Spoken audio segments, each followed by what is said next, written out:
আমাদের পাপের কারণে এইগুলো হতেছে আজকে, আমাদের পাপের কারণে। কারণ আমরা পাপ করতে করতে সাগর পরিমাণ করে লেছি। কারণ আজকে মোবাইল খুললে দেখবেন গুনাহ বেবিচার কার আগে কত হাসাইতে পারে। অথচ আল্লাহর নবী বলছে, উম্মাত যত কাঁদবা তত দুনিয়াতে যত কাঁদবা আখিরাতে তত শান্তি পাবা। কারণ এগুলো আগে দেখি নাই।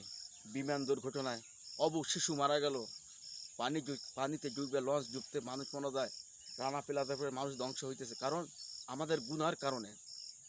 আমরা গুনাহ করতে করতে জমিন আর ভার সইতে করতে পারছে না। কারণ আমরা অনেক পাপী, জাহান্নামের আসামি। আল্লাহ এত নিয়ামত দিয়েছে, শুকরিয়া আদায় করি না। বন্ধু, তোমারও আমার এইভাবে মৃত্যু হতে পারে।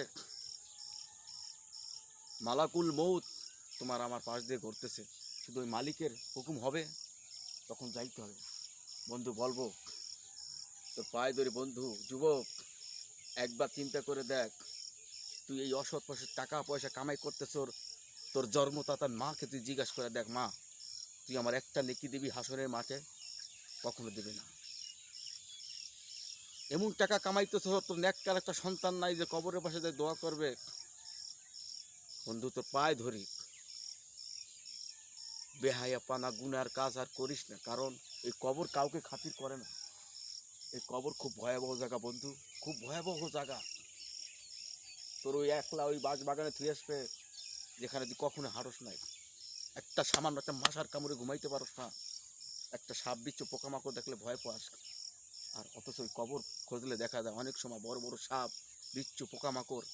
খুব ভয়াবহ অবস্থা ভাই। বন্ধু, ইমান তোর পরীক্ষা হয়। তুই মোবাইল খুলতেছ, ওলামা ইকরামের ওয়াজ দেখোস না, ভালো দিনই কথা শোনোস না, অথচ খারাপ জিনিস তোর চোখে নবছে দেখতেছে।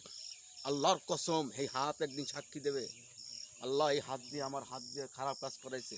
এই পাও একদিন সাক্ষী দেবে যে আমার এই পাও দিয়ে খারাপ কাজে গেছে, যাত্রা গানে বিভিন্ন ইসে গেছে। এই চোখ সাক্ষী দেবে, এই চোখ দিয়ে আমার খারাপ দৃষ্টিতে দেখাইছে। তোর অঙ্গ তোর একদিন তোর বিপক্ষ হয়ে যাবে। তা বলবো বন্ধু, মরার আগে এইগুলো তুমি সংশোধন হও। এই কবর কাউকে খাতির করবে না ভাই, কবর কাউকে খাতির করে না। কবর খুব ভয়াবহ জায়গা। তাই বলবো বন্ধু, আল্লাহ রসুলকে নিয়ে ওই কবরে যাইও। কবর কিন্তু ভয়াবহ জায়গা। কারণ জমিন কাউকে খাতির করে না। আমার নবী শেষ সময় উম্মাতের কথা, উম্মাত খালি উম্মাতের ফিকির করছে। আর তুমি আর আমি আজকে সামান্য দূরে টাকার কামাই করব, হাসি তামাশা রং তামাশা নৃত্য, কার আগে কত হাসতে পারে। অথচ আল্লাহর নবী বলছে, উম্মাত বেশি করে কাঁদো, দুনিয়া যত কাঁদবা আখিরাত তত শান্তি পাবা। তাই ভাই, তোর হাতে পায়ে ধরি, মরার আগে আল্লাহ রসুলের সুন্নাত তরিকে চলো, জিন্দিগি সাজাও। কারণ কি কবরে ও মাও পরিচয় দেবে না, ভাইও পরিচয় দেবে না, বাপও পরিচয় দেবে না। একমাত্র আল্লাহ রসুল নিয়ে কবরে যাইতে হবে বন্ধু।